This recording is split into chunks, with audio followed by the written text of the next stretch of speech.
વકફ સંપત્તિમાં ગેરકાયદે વહીવટને લઈને મોટી કાર્યવાહી થઈ છે।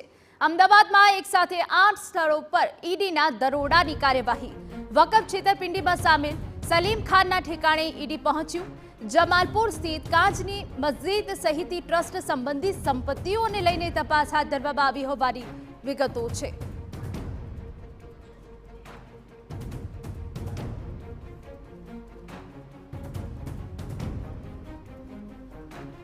તો વકફ સંપત્તિમાં ગેરકાયદે વહીવટને લઈને આ મોટી કાર્યવાહી કરાઈ છે અને અમદાવાદમાં એક સાથે 8 સ્થળો પર ઈડી દ્વારા દરોડાની કાર્યવાહી થઈ રહી છે।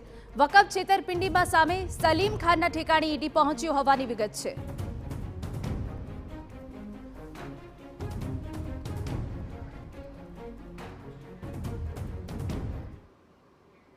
તો આખરે કેટલી ટીમો ઈડીની કાર્યરત છે અને શું કામગીરી હાલ ચાલી રહી છે, અમારા સંવાદદાતા રોનક વર્મા વધુ વિગતે વાત કરવા જોડાયા છે। રોનક, વકફ સંપત્તિમાં ગેરકાયદે વહીવટને લઈને ઈડી દ્વારા અત્યાર સુધીની સૌથી મોટી કાર્યવાહી થઈ રહી છે, શું અપડેટ આપની પાસે?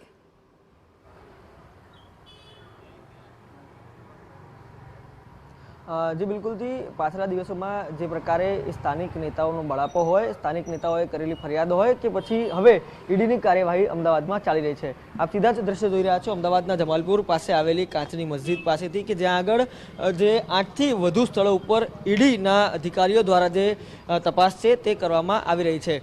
आ काचनी मस्जिद है तेमां पण अत्यारे जे केटलाक अधिकारीओ छे ते तपास करी रह्या छे।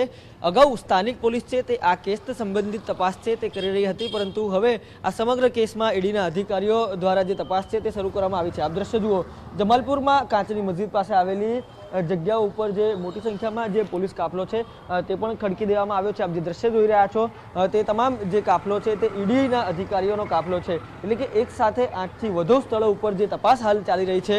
મોટી સંખ્યામાં જે અધિકારીઓ છે તે તપાસ કરી રહ્યા છે। ખાસ કરીને સલીમ ખાન ઉપર જે આક્ષેપ લગાવવામાં આવ્યા હતા અને તેમના ઉપર જે પ્રકારે 100 કરોડથી વધુની જે છેતરપિંડીનો જે આરોપ છે તે પણ લગાવવામાં આવ્યો હતો। ખાસ કરીને ગાયકવાડ હવેલી પોલીસ સ્ટેશનમાં એક ફરિયાદ છે તે પણ આ સમગ્ર મામલે થઈ હતી। अगाऊ जे प्रकारे 2001 में भूकंप आयो तेमां जे एक शाळानी इमारत हती अने शाळानी इमारत ध्वस्त थया बाद 2009 में जे प्रकारे छेतरपिंडीओ छे ते पण आचरवामां आवी हती। सलीम खान नामना एक आरोपीने जे कथित रीते जे दुकानोमां एक जे कार्यालय छे ते पण आपवामां आव्युं हतुं, कन्स्ट्रक्शननी जे कामगीरी छे ते पण शरूआत करवामां आवी हती, परंतु अलग अलग बहाना करीने जे छेतरपिंडीओ छे ते आचरवामां आवी हती।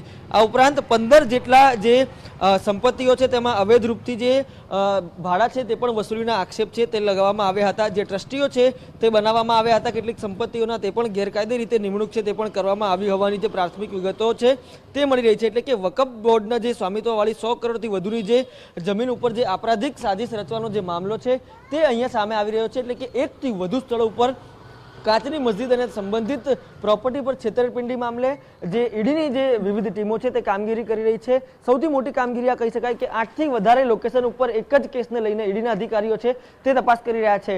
તકેદારીના ભાગરૂપે સ્થાનિક પોલીસ છે તેમને પણ સ્ટેન્ડ ટુ રાખવામાં આવી છે, એટલે કે કોઈ પણ પ્રકારની જે અનિચ્છનીય ઘટના છે તે સામે અહીંયા ન આવે। બિલકુલ રોનક, તમામ વિગતો બદલ આભાર। તો વકફ છેતરપિંડીમાં સામે સલીમ ખાનના ઠેકાણે પણ ઈડી પહોંચ્યું છે। 8 જેટલી ટીમો ઈડીની કામગીરી કરી રહી છે।